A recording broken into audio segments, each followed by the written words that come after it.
komprehensibong pagtanaw sa problema natin ngayon. So totoo, maraming boses na dapat pakinggan yung ating Pangulo at siyempre patuloy na mananawagan yung mas malaking bilang ng mga mamamayan, mga representatibo nito tulad ng mga samahang magsasaka, mga samahang magnaniyog, mga asosasyon ng mga kababaihan upang maitulak no, yung mga reforma sa paggobyerno, mga reforma sa pulisya na makakatulong upang malunasan itong problema natin. Na sabi natin na sa ilalim ng administrasyon ng Pangulong Bongbong Marcos ay naihapag nitong mga representatibo, no, yung kanilang mga panawagan. Kung kaya sa ngayon ay umaasa, no, na ang mga programang inihapag ay mabibigyan ng realidad. So, punta tayo doon sa parang kawalan, no, nung pagdinig dito sa mga panukala tulad ng sinabi kanina ni Kaed na katalawang beses silang nag-set ng dialogo sa Department of Agrarian Reform upang mabigyang solusyon ng 15 kaso, subalit hindi sila nilabas. So, at yung kwento naman, yung presentasyon ni David Ofreneo na mukhang napapakinggan na yung mga representatibo ng mga oligarkiya, mga kumpanya na naghahangad na mapalawak ang kanilang negosyo. So, ganyan ang sitwasyon ngayon ng ating lipunan. Nakikita natin na may mga ilang programa no, nakatuon para tugunan yung mga sinasabi nating kawalan ng pagkain, itong krisis sa krisis sa oil, no, dahil nandito sa conflict sa Middle East, so may mga ayuda na naibigay. Pero parang hindi sumasapat ang mga programa at mga ayuda na ngayon ay nakita naman natin. Bakit ba hindi sumasapat ito? Dahil sa mukhang istruktura ang malaking problema. Ano po? So mayroong malalim na structural inequality yung Pilipinas. Dulot pa ito nung pagiging kolonya at pagkatapos ng mga colonizing governments, nung malis na sila, hanggang ngayon ay na-entrench pa rin yung paggobyerno ng mga elite na sila yung nagre-represent ng mga malalaking negosyo, malalawak na kalupaan, na yung mga reforma na isinagawa tulad ng Agrarian Reform Program sa panahon ng ni Marcos, no, yung ama, nung nakaraan, yung tinatawag na Land Reform Program, ay nabasag lamang ang mga lupain na nasa rice and corn, no, karamihan dito sa mga Central Luzon areas, provinces. Subalit hanggang ngayon na yung sinasabing Emancipation Patent, EP, ay hindi pa rin nabibigyan ng mga titulo, tama ba, Kaed? So, mahabang panahon na yon, 1970s, pero hindi pa rin talaga nabasag yung sinasabi natin konsentrasyon ng pag-aari ng lupa o land ownership concentration dahil yung mga malalawak na lupain na kontrolado ng mga sugar planters, mga commercial plantations dyan sa Mindanao ay at marami rin yan, mga hacienda pa rin dito sa Luzon ay hindi rin nabasag. At yun ang pinag-uugatan ng sinasabi nating conflict o land conflict, kaguluhan. Kasi ang mga magsasaka, syempre nasa Constitution, yung 1986 Constitution na yung nagmamayari ng lupa, dapat makuha nila yung benepisyo mula dun sa lupa. Kaya nga mayroong Comprehensive Agrarian Reform Program, ibabalik yung ownership ng mga lupain ngayon sa mga magsasaka. Subalit ngayon, halos more than 1.4 million hectares pa rin ang walang titulo. So, at yung mga nabigyan naman ng CLOA at sabihin natin nagkaroon ng titulo, naghihikahos pa rin ang sitwasyon. Bakit? Sa dahilan nga na sinasabi natin, hindi lang naman lupa ang konsentrado sa iilan, pati yung kapital, mga productive assets, yung mga makinarya, ay nasa mga kapitalista.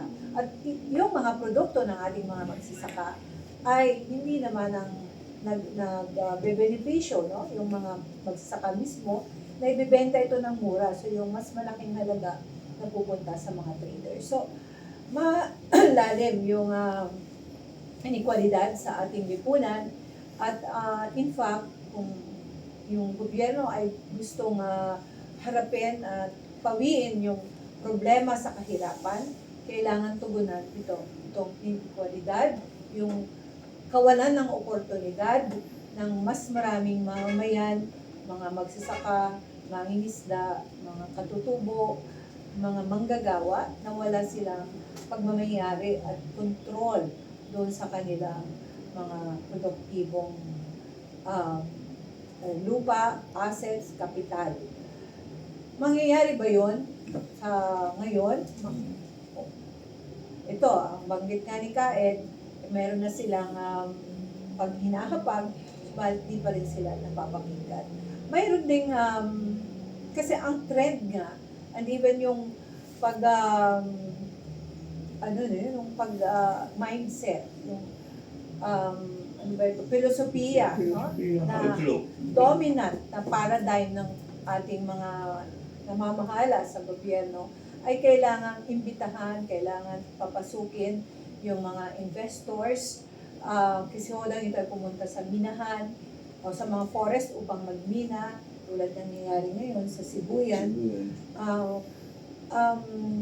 I-transforma yung mga malalawak na mga lupain para maging real estate o mga subdivision.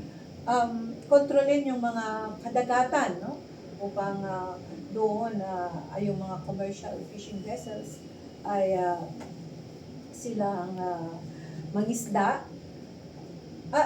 Ang malalawak na agrikultural na lupain ay taniman ng mga pang-commercial, no? Pang-export ng mga produkto sa halip ng pagkain ng ating mga mamayan. So, ang nangyayari, dahil sa pulisiya na yon, no? At mismo yung mga representatibo ng ating sa ating pamahalaan ay sila din yung mga negosyante. Kaya nawawala ng pag-asa, no, yung mga sektor ng mga tulad ng mga magsasaka na makakuha, no, ng reforma at may tulak yung mga programa na magbibigay ng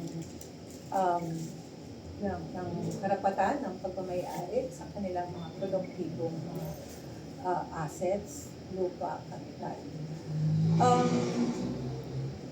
So ngayon, hindi kakayanin, no, ng mga ayuda lamang ang solusyon.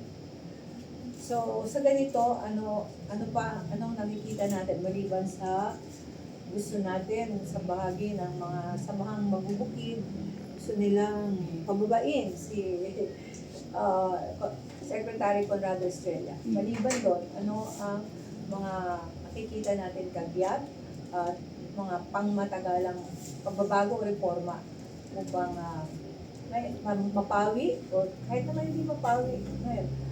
Parang magkaroon pa, tumaas pa ang equalidad sa ating lipunan. Ngayon, napaka taas ng inequalidad according to yung Gini, tinatawag nilang measurement. Coefficient. Gini coefficient. From 0, equality yon. 100 pinaka-unequal. Pero nandun tayo sa mga 40%. 45. 45%, ibig sabihin, matindi talaga. Sa buong Southeast Asia tayo may pinakamataas. Top 1 tayo. Top 1. Kasi nga, andun sa pinakataas, ang may control sa mas malawak na recurso, ilang pamilya lang yun. Tapos tayo mga nasa gitna, ang inaasahan natin yung ating mga lakas paggawa, skills. Sa pinakababa naman, yung mga magsasaka, walang mga yung pagmamayari eh. So silang pinaka-poorest. So mas malaki yung bilang ng mga magsasaka na mas mahirap kisa sa national average. Sabihin natin, ang national average ang mahirap ay 15%. Pero sa magsasaka, 27%. Sa mga katutubo, mas mataas, 30%. Fisher folk, 29%. So itong mga ano sa atin, no, nagpapakain sa atin, yun ang kabalintunaan ng ating lipunan, sila naghihirap at hindi katanggap-tanggap. So kailangan sulong natin yung hustisya sa ating lipunan. So yung binabanggit ni Madam sa kanina, yung panawagan na, ito, diretso ulit, yung panawagan na tanggalin si Estrella bilang sekretary, hindi siya lubos na ganap eh. Pwede paltan lang man ulit yan eh. O sige, payag kami, paltan hindi ka agad niya kung sinong gusto niya. Ang talagang problema dito sa usapin ng sektor, pag-usapan, may usapin kasi na ang sektor ay hindi kasali sa pagbubuo ng Estado sa usapin ng agrikultura. Ang nag-uusap lagi sa usapin ng agrikultura, kung sino mga siyentipiko, sino humahawak ng batas, sino humahawak ng puhunan, sino humahawak ng negosyo, sila nag-uusap-usap. Pero mismong itong nagbubuo ng lakas paggawa para lumito ang agrikultura sa Pilipinas, sa simula hindi kasali. Ito yung una. Pangalawa, kahit yung sa usapin ng kukuligyo binabagit ni Madam kanina, lagi naman sinasabi, may pera ang Pilipinas sa kukuligyo. Bilyon nga, trilyon nga eh. Pero pagdating sa pagdidesisyon, hindi uli kami kasali. Trustfund Committee sample, hindi kami kasali magkasaka. Gobyerno lang, na 3 ayon siya ng gobyerno nandun. Hindi uli kami kasali. Pangatlo, sa usapin ng political, papalahukin kami, pero napaka-minority. Halimbawa, sa usapin ng decision, ako naging sector representative ako ng 10 taon. Tingnan natin ang Kongreso, ang Senado na mapagpasya. Meron bang mga sektor na may hirap dyan ng balansi? Meron pinatawa lang, pero pagdating sa usapin decision making, sino nag-ulit? Nag-aaring oray pa rin, hindi pa rin ang sektor.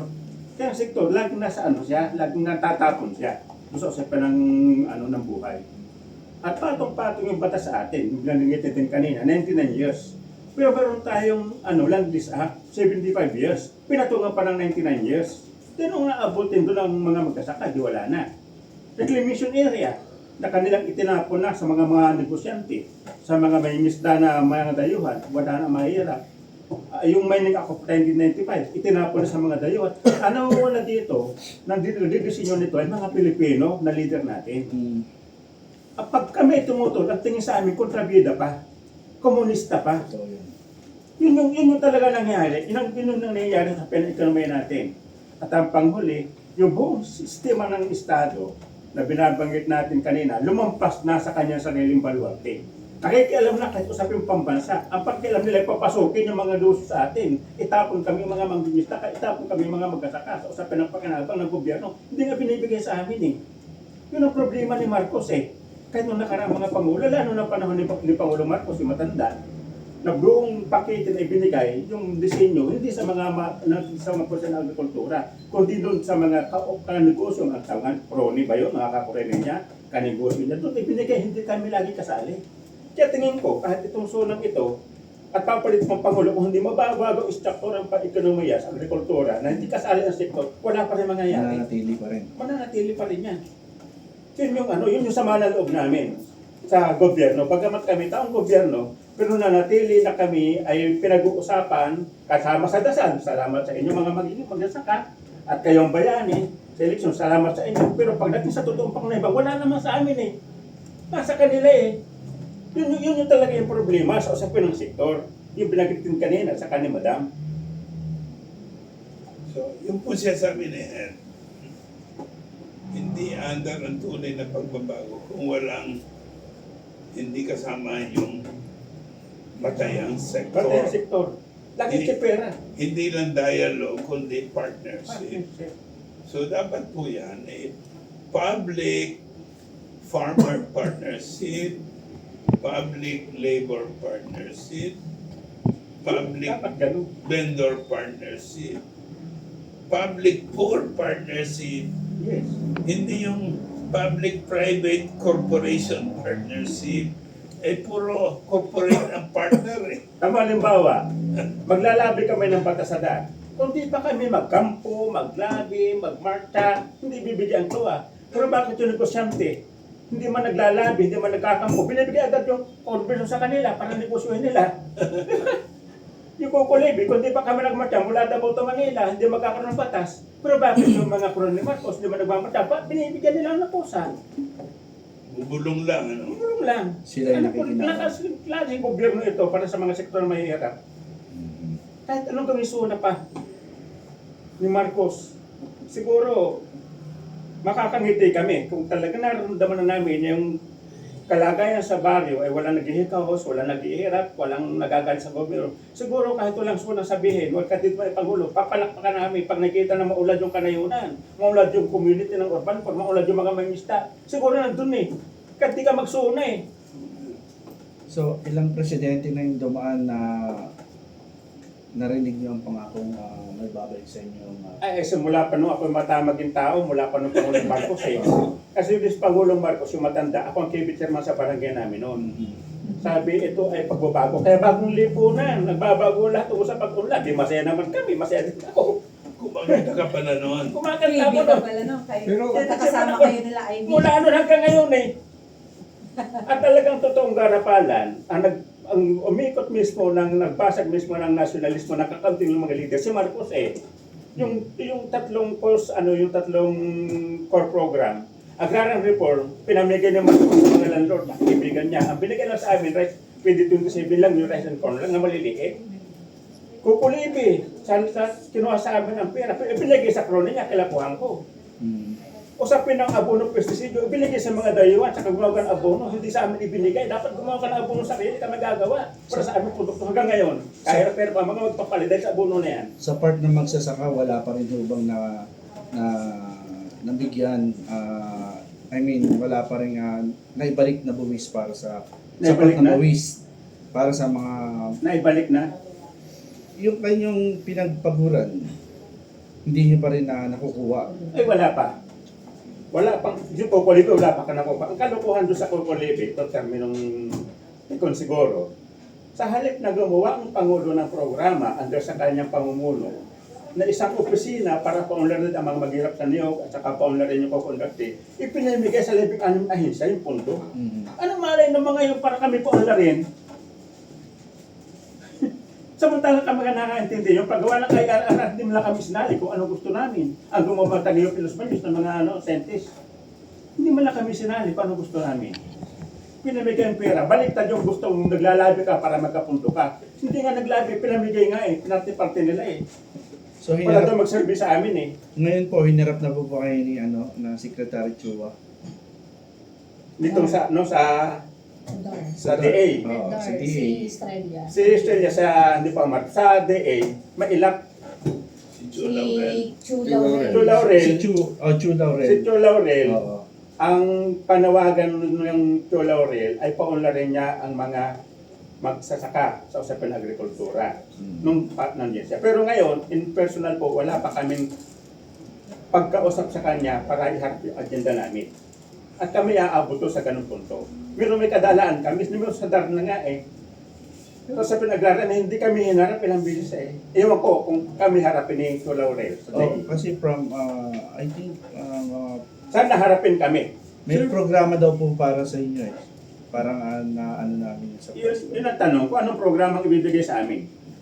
Sir, speaking of Secretary Francisco Chu Laurel, hindi po ba from the very beginning may conflict of interest yung kanyang Negosyante malaki po pagkakaposisyon? siya. Dahil siya ay negosyante Yes, ng sa pangisdaan, di ba? Mm. So tapos siya ay napunta sa Department of Agriculture Yes. na nasa ilalim ng kanyang pamamahala, pamumuno ang Bureau of Aquatic Resources. So sa tingin ninyo, meron ba itong violation or conflict of interest? So, Ay, ang una-una po, ang una-una violation meron. Mhm. Kasi kung pipili ka ng isang sekretary sa isang tanggapan ng agrikultura, ang partner urgency niya ay mga mag-asaka. Dapat tinanong kami kung sino gusto namin sekretary nakapartner dyan. Wala, Yung makatutulong sa yes, inyo. so agad naka-appoint eh. Na hindi mo lang kami tinanong na makatulong ba sa inyo o hindi. Hindi nga ganun eh. Ang nangyayari ngayon, kung sinong i-text ka ng Pangulo na siya mamumuno, siya maging sekretary o cabinet niya, siyang natutupad sa nangyayari. Yun ang sasabing absent na dapat bahagi kami doon. Sir, follow-up question lang kay Sir Rene.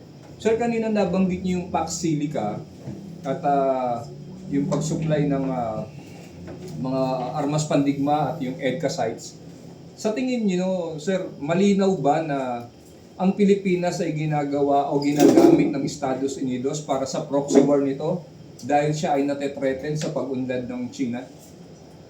Maliwanag na ang Pilipinas ngayon sunod-sunuran sa Amerika. Mm. And then, itong posisyonan sa daigdig ng Amerika versus China. Pero sumama ang Japan, Korea, di ba? Pati yung mga bansang malayo naman sa sa rehiyon. So sabi ko ba nag-alignment? Alam mo yung Japan, binabago yung saligang batas Yes. nila. Yung kanilang peace constitution. At tapos meron na silang mga yung binabalak magkaroon ng sariling nuclear weapons. Meron silang nuclear power. Pero Pero iba yung weapon. nuclear weapon. So, binubuksan na sa policy debates nila. So, but yung Japan naman yun, kung nasusundan niya mga usapan the last few weeks, palapit ang Pilipinas. So, nagkadikit tayo sa State Department, dikit din tayo sa yung Japan kasi ang nagsusuporta dito sa Luzon Economic Corridor. Yung ADB, Asian Development Bank. At the beginning, North Rail, South Rail ang development. Ngayon, tapos nadagdag power generation. Maganda, North Rail, South Rail, power generation. Ba, maya-maya, kasama na sa suporta ng ADB, yung pag-develop ng mining, critical minerals. Ba, then all of a sudden, meron kang vaccine ka. Doon sa gitna, sabi ko, and then, tapos, ang ganda ng presentation, 100,000 plus jobs, electronics, bagsak yung ating electronics, 1970s pa yan, kasabay po natin ang Taiwan sa paggawa ng electronics assembly. Ang Taiwan, umakyat, dahil meron silang technology upgrading. Tayo, wala tayong industrial vision, tayo basta open sesame, open the window, open the door to foreign investment, ganun lang. So, nasadlak tayo sa middle assembly, pero sila umakyat. Ngayon, iti-develop na yung ating electronics. Sabi ko, maganda pakinggan, pero hindi sinasabi, sino magde-develop, paano yung process. And then, kaugnay yan ng data center. A data center is energy intensive and water intensive. So, sa kaya Hukua, baka paandarin ni Marco Wangko yung kanyang new modular power plant. Okay? So, but the whole project is uncertain. Hindi natin alam kung ano nangyayari. Alam niyo, yung original na North Rail, South Rail, ng panahon ni Gloria Macapagal, na medyo yata natigil yun, yung mga inchik. Ang problema ng mga inchik naman, sa kanila yung sila magtatayo ng railway, sa kanila ang bakal, sa kanila yung pako, sa kanila yung mga tao nga nakalagay doon sa Pambanga, hindi nagsasalita ng Tagalog. So, lahat na. Pero ito hindi ko alam kung makakakreate talaga niya. But you see, in danger ngayon ang Pilipinas. Yes, sir. Sa tingin niyo, sir, yung... Dagdagan ko lang yung ano. Kasi yung Pilipinas, dun sa karanasan na natin, no, yung government natin, hindi talaga naghahanda or tinitingnan yung national interest versus ano yung mga global interest or ano yung mga interest ng mga imperialist countries. Tulad nung tinatagtong World Trade Organization nung early 2000, ang maraming mga bansa na yung mga umuunlad na bansa tulad ng India, na may mga malalaking agricultural sector, naghanda sila, naglagay sila ng mga lawyers para protektahan yung kanilang mga sector sa domestic sector, mga magsasaka nila. Pero yung Pilipinas, sumabay lang sa kung ano yung global agenda o yung US agenda. yung US agenda, mag-export ng kanilang mga agricultural products with lahat na, no? Ng mga, kasi gusto nilang palakasin yung kanilang agrikultura. So, same way na ngayon ay nakita yung role ng AI, lalo na sa mga labanan, yung artificial intelligence. So, yung sinasabing mga itatayong data centers dito o yung vaccine, ay ganun din, nas agenda yon ng US. At tayo ay parang lugar lang na para paglagyan dahil accordingly dun sa mga reports, ayaw na rin ng mga mamayan nila dahil yung mga data centers na yun, AI data centers, ay Even New York, binan, di ba? kumukuha talaga ng tubig, nawawala ng tubig, yung quality ng tubig mabagsak, maayaw yung mga mamayan nila doon sa mga, at sa geopolitical context naman, so mas malapit dito at may tinitingnan silang conflict between China and yung US interest, mahalaga yung location ng Pilipinas, no? Para andun kagad accessible yung mga abanteng teknolohiya.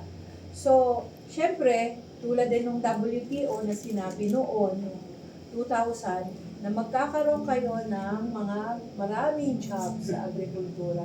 Pinangako, pati gobyerno, okay, sige, magbukas tayo ng ating ekonomiya, buksan natin yung lahat, mga gulay, prutas, livestock, yung pala, ang doon ay buksan yung ating merkado para pumasok yung mga baboy, manok ng US. So anong nangyari? Nagkandalugi yung mga poultry industry, yung mga babuyan. Ang ganun, bagsak yung babuyan natin eh. In the same way, ganun din yun. That is not our national interest, what I'm saying.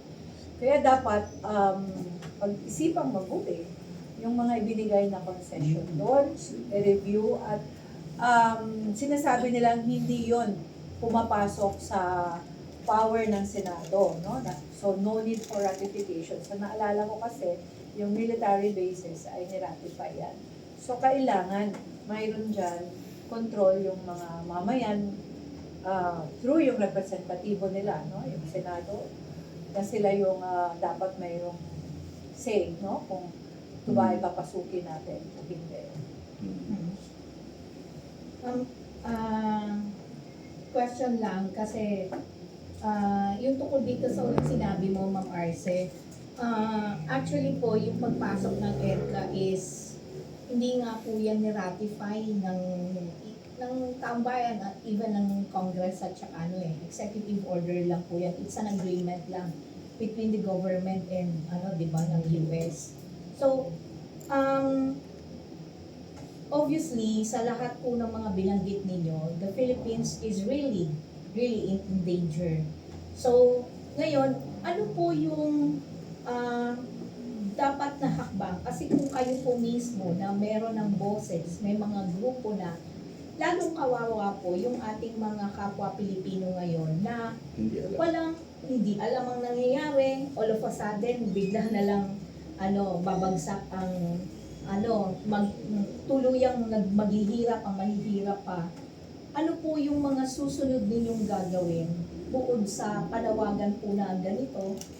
Ano po yung mga hakbang? Meron po ba kayong mga position paper na ibibigay ninyo sa ating pamahalaan, sa mga tamang ahensya ng ating pamahalaan, sa Kongreso o sa Senado? Pero nakita po, batay sa isang interview po kasi kay Dean Rene Ofreneo, na wala pong mukhang nalilihis. Yun ang statement ni Dean Rene na mukhang nalilihis ang buong gobyerno natin dahil hindi, kumbaga nanganganib na yung agrikultura natin, yung energy natin, and even lahat. Ang ating mismong soberanya itself, may malaki tayong problema. So, paano natin tululutasin? Ang mga majority ng mga Pilipino, hindi naman kaya pumunta ng ibang bansa para mga ibang bansa, ang ibang bayan. Marami sa ating mga Pilipino, pikit mata. At kahit na alam nila kung ano ang nangyayari, Ang nagiging katwiran na lang nila is magtatrabaho na lang ako para mabuhay ko, pamilya ko. Wala naman tayong magagawa kasi gobyerno yan. Yun yung nagiging kaisipan ngayon ng ating mga manggagawa, yung ating mga mahihirap na kababayan. Saan ngayon susuling ang sambayan ng Pilipino kung ang gobyerno natin mismo ang siya nagpapahirap sa taong bayan at siya mismo ang nagsisilbing trahidor, hindi lamang sa kanyang mga kababayan, kundi sa bansa mismo. Ano po yung maisusuwestyon nyo? Ano po yung mga gagawin? Tingin ko kailangan maunawaan ng mas maraming bilang ng mamayan ang usapin yun, mga ganyang issue ngayon, no? Tulad yan ng paksilika, yung pagmimina para sa, ano nga bang kailangan yan, mga tawag na, ano yan? Critical mineral. Critical Yung mga rare earths. Rare earth. Mayroon ng ganung ano, di ba? Marami daw ang Pilipinas, so magkakaroon ng pagmimina. Nandiyan na nga yung sa Sibuyan Island. So, kailangan Sibuyan Island. maunawaan. Romblon pala. Romblon. Romblon. May Romblon. Sibuyan, then mayroong Mount Yes, Iting, di yes. ba? Sambales din. So, maunawaan ng mga mamamayan at magkaroon din ng tawag ka dito, tulong mula sa mga akademya, sa mga universidad upang ipaliwanag ano ang magiging epekto nitong tulad nito, yung paksilika doon sa kabuhayan. Marami na rin nagbibigay na ng kanilang posisyon, no? Yung mga magsasaka dyan sa Tarlac, Clark, sorry, sa Clark. O yung mga magsasaka at mga mangingisda, mga mamayan. Tulad ng ginawa namin no, sa campaign sa WTO, nagpaliwanag kami, marami rin kami mga ginawang mga rally para alisin yung agriculture agreement sa WTO. Alam namin kung anong magiging implikasyon. Siyempre may mga hakbang na ginawa yung mga magsasaka. Yung nangyari sa military bases, di ba? Nagkaroon ng ratification na ayaw na natin pag-withdraw na dapat. So may mga nanindigan ng mga senador, di ba? US basis. Sa US bases. Kailangan mahimok yung mas maraming bilang ng mamayan mula sa iba't ibang sektor upang gawing national issue itong ngayon manawagan sa Senado na pumasok sila dito at wag hayaan na maging private transaction. Kasi parang nabasa ko, dahil private investment yan, hindi siya papasok doon sa ano. However, ang dapat itulak dyan, they will be using yung state resources. Tubig, underground water is state. No? O all other resources na kailangan para i-maintain yun is not private. So therefore, dapat pumasok dyan ang public. So public decision kung itutuloy yan. So, tama po ba ako, Ma'am Arce, there should be a ratification tungkol dun sa mga ginagawa po nila ngayon para... I think, Oh. kasi So, yun yung pinupush po ng IRD. wala pa naman, gano'n. Puro-puro lang namin. Pero Yes, sir. tingin ko, hindi naman IRD ang gagawa niya. Dapat lahat ng mga yan ay manindigan. Kasi kung naninindigan, sabi nyo, yung mga taga New York na ayaw nila ng mga data centers doon, lalong manindigan yung mga Pilipino. Ano yung mga sinasabing employment na ibigay niyan? Pakita muna nila na totoo yung sinabi nilang employment na ibigay ng WTO. Wala naman daming nawala ng kabuhayan dahil dyan sa pagpasok natin sa WTO. Ganon din yan. Sasabihin lang sa'yo na may employment. Pero sino manginginabang? Mga high-tech, yun eh. Hindi naman ang position ba ang mga Pilipino na alam naman natin kung gaano ka-poor ang education dito eh. Nakaposition ba? In fact, endangered nga itong mga BPO, mga business processing BPO. Oh. Outsource. Outsourcing centers, BPO centers, dahil sa Offshoring. AI. Dahil sa AI, sila ay mapapalitan na. Yung mga repetitive work, yung mga, karamihan ng mga Pilipino, yun naman ang skills eh. Now, ano yung sinasabi nilang skills na kailangan din sa mga data centers, mga high level skills siguro, ilan mga may yan. Mga programmer. Ano. So, yun, we have to, huwag na tayong magpapaunggoy. Tagal lang inuunggoy yung mga Pilipino. Baka yung China Daily. Baka yung Oh, China Daily. yung Actually po, China Daily. yung China Ang tinutukoy Daily, nilang mga unggoy ay yung mga nasa Kongreso. Ang Senado. Yung mga nasa Senado na Actually, si mga Tariela lang. nagnakaw. Lagi na lang Si tayo Tariela at saka si nauunggoy ano. eh. Si Tariela lang. Sir, question lang po. Since napag-uusapan naman natin yung depensa ng bansa, no? Like yung gulo o sigalot sa South China Sea. Sir, what's your stand or what's your take sa dual citizenship ni Defense Secretary Gibo Teodoro? Kasi hawak pa niya yung Maltese passport niya. Yes, oo. Biglang Ano kanyang natawa siya na eh. ano kanyang isang citizenship? Maltese. Malta. Malta. Sinasabi niya, dinenounce niya, pero wala siyang maipakitang Bakit siya pruweba na Maltese? Yun ang tinanggap passport uli niya ba? ng, kumbaga, accepted ng Maltese government na dinidenounce niya yung pagiging Maltese citizen. Kumbaga tinanggal niya So, yung pagiging citizen. as of now, as we speak, ang alam natin, hawak niya pa yung Maltese passport niya. Bakit? Ano kaya ang calculation niya? Ano yung thought process niya, no? Para saan yung Maltese? Saan ba ng Malta? Hindi ko alam. So, mapa. Hindi ko alam. Nasa Europe ba yun? Malta? Parang, kung hindi ako nagkakamali, malapit. Malapit sa... I think, dapat i-give up niya. Yun lang naman ang ugan.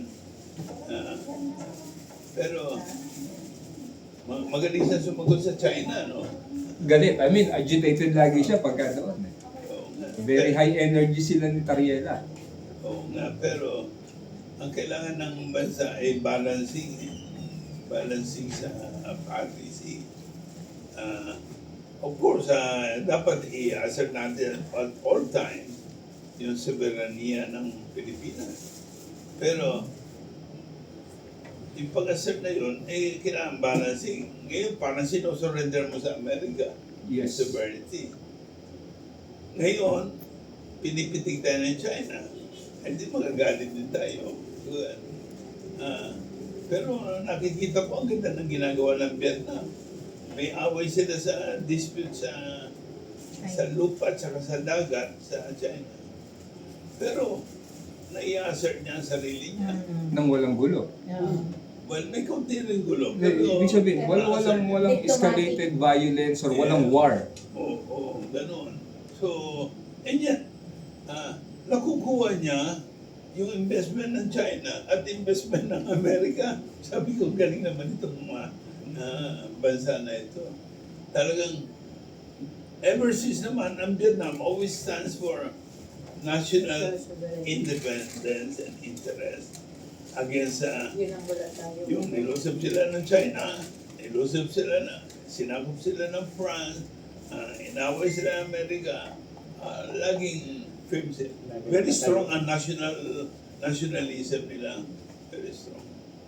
Kung may isang statement kayo, Dean Rene, of course all of you know, ano po ang panawagan ninyo ngayon sa ating Pangulong Bongbong Marcos?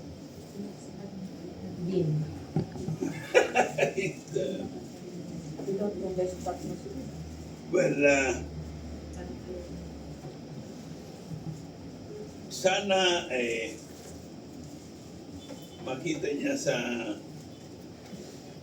puso niya yung pangailangan ng gobyerno bumaba sa hanay ng masa at makipag-usap at harapin ang totohanan ng problema ng bansa at kasama ang huwag lang siya makinig sa ulitin ko yun bakit lagi na lang pinakikinggan niya ay ilang mga Taipan, ilang mga ambassador ng malalaking bansa na kumisan ambassador din ng military industrial complex ng Amerika at saka ng Japan.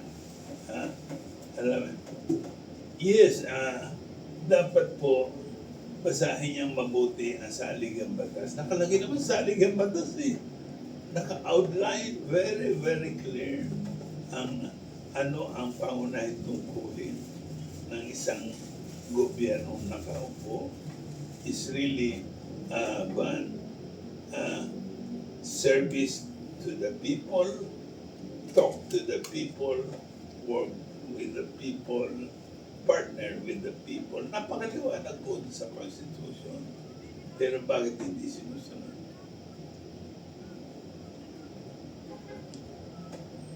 Gawin niya yun, edi medyo pwede tayo magpag-dialogue na maayos. Saka mararamdaman. Yes, Daen. Ikaw po, Hindi, statement. pag ginawa po ni Pangulo, sundan ko lang po yung kay yun ang dapat niyang gawin para lumapat siya bilang Pangulo sa kanyang mamamayan at batayang sektor. Hanggat di siya bumababa sa isang batayang sektor, tulad na magkataka, manggagawa, or banso, may isda, nananatiling nakaluta o nakataas ang kanyang pagiging Pangulo na hindi nakikita yung kahirapan, kundi ang natatanaw ay laging, sabi nga natin, kaalyado, napapunta dun, mananatili ang kasakiman sa kapangyarihan kapag hindi nakalapat sa batay sektor ng isang Pangulo ng Pilipinas. Arce, statement po. Closing remarks. Closing remarks na po. Closing remarks. Hindi ako naniniwala. Sige. So, ngayong araw ay mapapakinggan natin ang report ng ating Pangulo at subalit ang mithiin ng mga mamayan na bahagi sa atin ng mga representatibo ng mga leader ng mabubukid, si Din Rene na isa rin Mandila ng mga karapatan ng mga manggagawa at ang mga mamamayan, mga alyansa ng mamamayan na naghahangad ng just transition, pagbabago sa isang estado na alam natin mayroon ng itong danger nga na sinasabi ninyo na climate change. Napakinggan natin yung mga pahayag at kita natin na marami pang dapat gawin. Maring hindi ito ay aabutin ng mga gobyerno. Alam naman natin ay hindi sila representatibo ng mga mamayan, kundi dominado sila ng mga interes ng oligarkiya, negosyante at mga malalaking landlord families dito sa Pilipinas. Kung kaya't patuloy dapat ang pagsisikap ng mga mamamayang Pilipino na ipaglaban ang kanilang interes, ipaglaban ang interes para sa nasyonal, pambansang soberenya, lalo na ang aming panawagan para sa soberanya sa pagkain. Sinasaklaw nito ang mga karapatan ng mga magsasaka, mga nasa kanayunan upang protektahan ang kanilang interes, ang kanilang interes lalo na sa mas mataas na presyo ng kanilang mga ani at mga produkto, interes upang magkaroon ng kasiguruhan sa pagmamayari nila sa lupa, magkaroon na sila ng tinatawag natin formal ownership, magkaroon ng sapat na tulong, o komprehensibong tulong lalo na sa mga kagamitan sa pagsasaka mula binhi hanggang mga makinarya at gawing mas malawak yung suporta hindi lang sa mga iilan na nandun sa mga rehistro ng mga magsasakang magniniyo, rehistro ng mga mangingisda, rehistro ng mga magsasaka dahil at sa mas malawak pa ang bilang yung hindi nakocover ng mga rehistro nito. So kailangan malawakan ang mailabas na suporta sa pagsasaka. Mayroon din mas malakas na regulasyon, no, sa importasyon ng mga pagkain. Sinabi ko na nga kanina na dulot ito ng ating mga commitment at pagpasok sa mga agreement, lalo na doon sa World Trade Organization, na kung saan nadehado ang ating mga magsasaka. So marami pang mga problema at mga challenges na hinaharap ngayon ang ating sektor sa magsasaka at yung mga sektor sa kanayunan na yun yung nandun nakakonsentra yung mahihirap. At patuloy kami maninindigan para sa mga karapatan ng mga sektor na ito. Patuloy kaming mananawagan ng mga reforma. Patuloy kaming mag-uugnay sa iba pang mga grupo, mga alyansa na naghahangad ng pagbabago upang matanggal natin itong malalim na inequalidad sa ating lipunan, kawalan ng representasyon sa paggogobyerno at pagdedesisyon na sinasabi ni Kael. No? At yung kawalan ng ownership, no? Ng mga pagmamayari ng lupa ng ating mas maraming bilang ng mga magsasaka, kawalan ng oportunidad sa employment. No? Lalo na maraming kabataan na pupunta lang sa mga mabababang kalidad na gawain, trabaho. Yung namang mga nasa kanayunan, maraming walang trabaho, mayroong mga seasonal employment pero mababang pasahod. Narinig natin yung panaghoy ng mga sugar workers na napakababa ng kanilang sahod. So maraming kailangang harapin. Kailangan din ang panawagan din namin para sa mga mamamayan ay patuloy na magkiisa. Yung sabi mo nga sa amin kanina na marami ang ayaw ng kumilos dahil sa survival. Yung lahat naman tayo ay nangangailangan mabuhay. Subalit marami problema natin. Bakit mataas yung presyo ng bilihin? Bakit hindi rin umulad yung ating buhay? Napakataas ng mga tuition, napakataas ng mga electricity rates. At halos binibili na natin ang nauwi lang sa atin. Tapos mga middle income people, wala naman talaga nasi-savings. So, mangyayari ang ganitong sitwasyon na parang wala rin talagang nagbabago sa ating kabuhayan kung hindi tayo kikilos. At babaguhin ang sitwasyon, transforma natin ang ating lipunan, hindi tayo magbabagoyo. Yun ang kailangan. So, hindi ang mga event na tulad nitong SONA ay maaaring magbigay lang sa atin ng impormasyon na para sabihin ito ang mga accomplishment. Subalit, hindi yun ang substantial na impormasyon na kuha natin.